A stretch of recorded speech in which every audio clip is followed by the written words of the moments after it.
Hello again, everyone. Chris Blizzard here. This is my second story of my God interventions.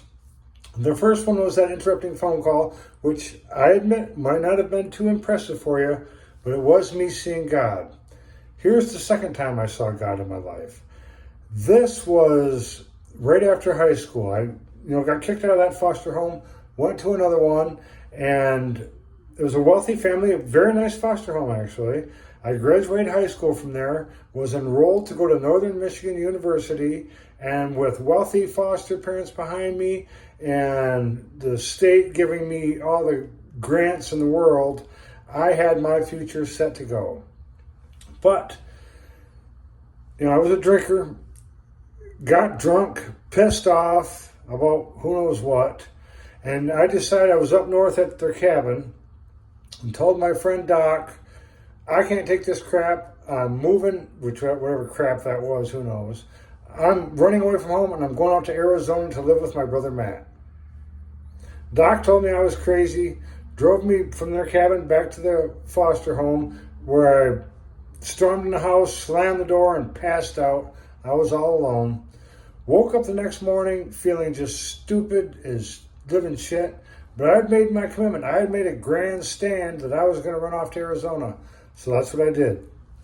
I packed up a knapsack, wrote my foster parents a goodbye note, thanks for everything, but I'm leaving.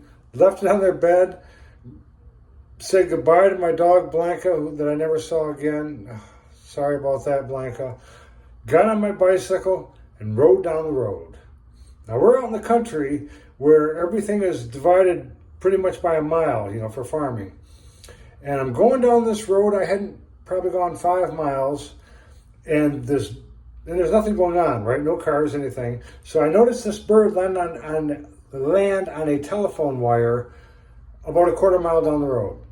And as I'm riding along, the wire was high, but these were country birds. Country birds aren't like city birds. You can't get near a country bird without them taking off. And I wondered if that bird would let me ride by without taking off, or if that would scare him.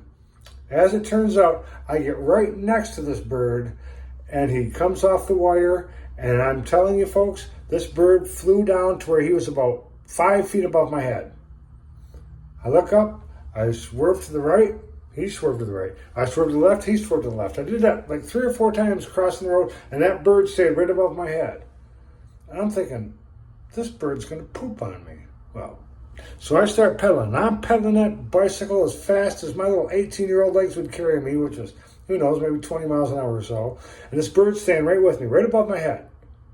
So I slammed on the brakes, both of them, front and back. The back tire come off the ground. I stopped so fast. I look up as I'm stopping, and this bird, I swear to you folks, is backpedaling his wings, staying right above me, dropped a big old white poop on my nice green shirt that I was so proud of, and flew away. I sat there on the side of the road next to my bicycle, looking at my shirt, looking up at the sky, and right there I saw God again.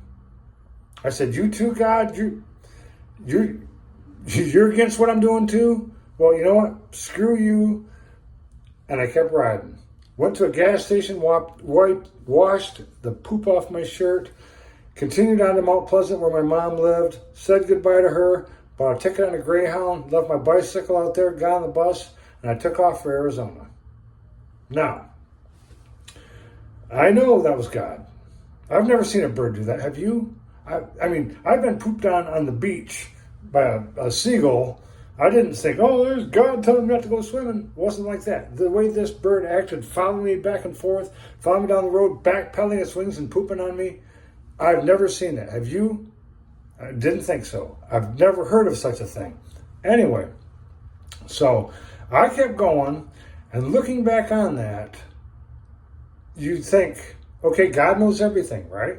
Okay, he does. So God knew I was going to keep riding.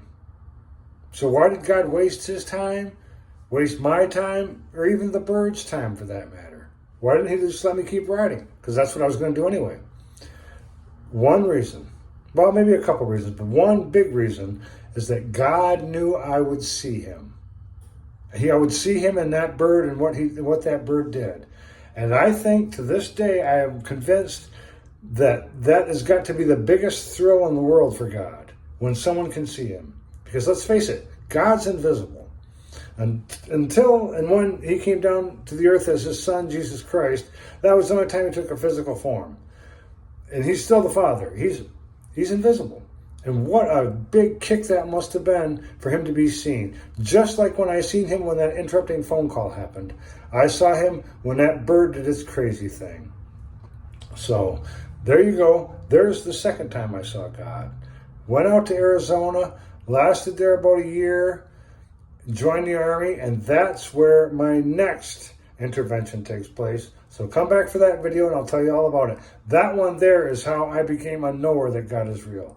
Because what happens in this next is absolutely the most incredible thing that's ever happened to me as far as anything goes. So come back for that one, and thank you. I hope you're enjoying the series.